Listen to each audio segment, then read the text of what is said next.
Hi guys, welcome to Figure It Out Baseball. This is Vin Redmond from Elon Baseball, and today I'm going to take you through our med ball series.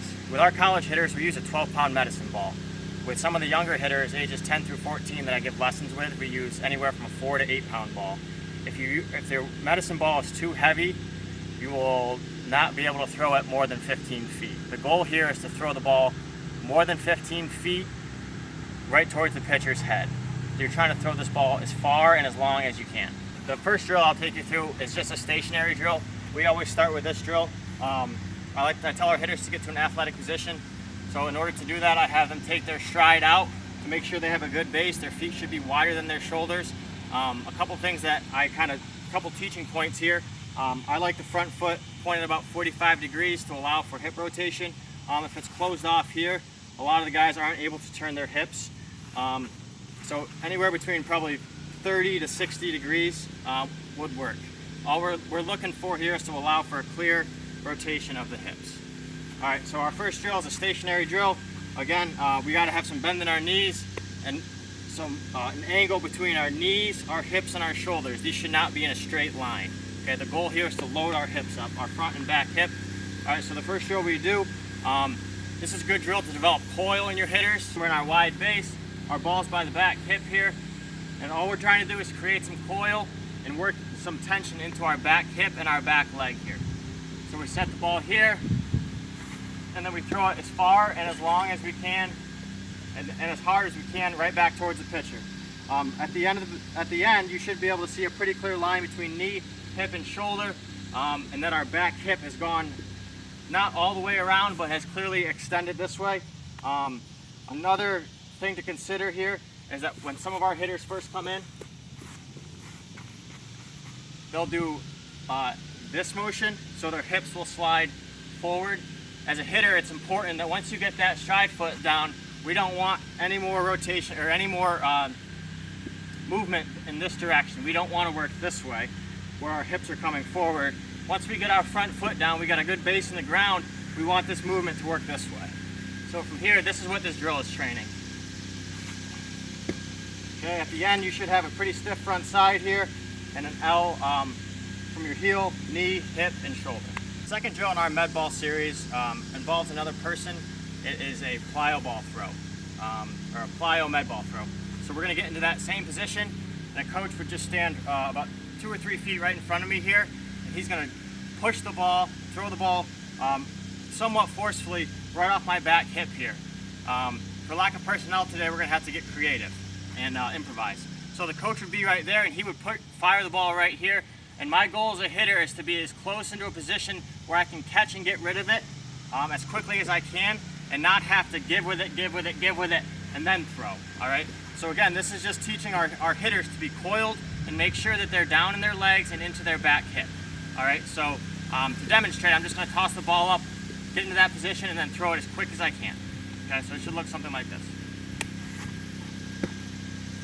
Again, you'll notice one thing that young hitters may do wrong as an error is that they'll catch the ball, and if they're not in their legs, their shoulders will turn off this way. One thing that I try to teach our guys to do, once they're in this position, it should be our elbow, our shoulder are working down this way to allow to keep our shoulder on the ball instead of flying and spinning off the ball that way. Demonstrate again with our plyo med ball throw. The main teaching point is that you are already into that launch position, and your hips are coiled, and you have some tension in your back, in your rear hip. Our launch position is when we get our foot down. Our weight is between our feet, our knees, our hips are bent, and we have some posture over the plate. Okay, so when I get to my launch position, I do not want to be straight up and down. I want to have a little bit of tilt over that plate, so my nipples are over my knees, and I should have some tension in my legs. And my hands are in a position, obviously we're focusing on upper body here, but if we were putting a bat in my hands would be somewhere off my rear shoulder here. I'm ready to go. I'm ready to launch from here. That's my launch position. Okay, so with this plyo med ball throw, it's really important that once I catch that ball, I'm trying to get rid of it as quick as I can. I still want to have force behind it, but I do not want to catch it, load up with my shoulders, and then go. Okay, it's important that when you catch this ball, you have some tension so the ball doesn't take you this way. All right, you should be catching it, and letting it go from there. Our third drill in the med ball progression, I like to call hinge and rotate. Okay, so we're gonna get our feet to the same width they were just at. Okay, we can be a little bit more relaxed in our legs. All right, we're not necessarily loading our hips right away.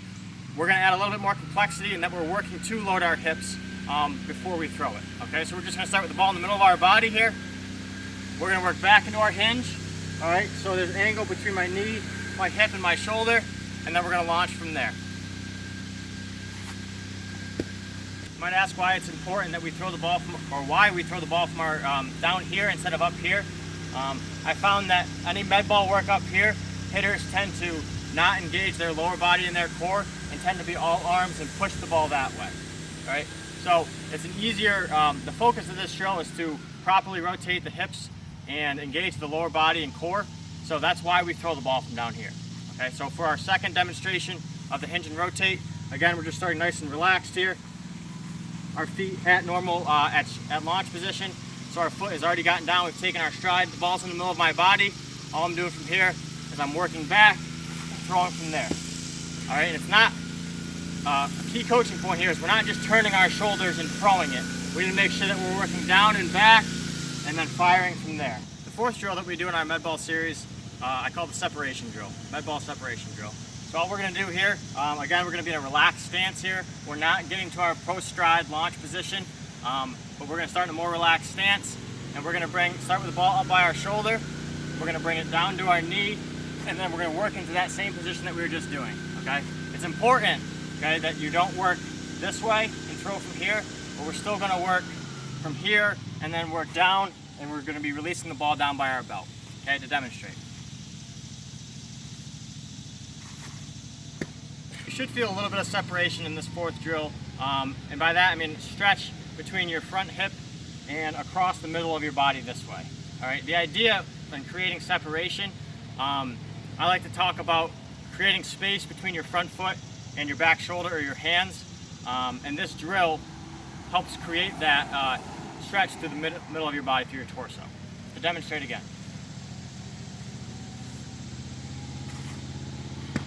This is Vin Redmond from Elon. Thanks for watching my med ball series. Next, we'll go into our front toss progression.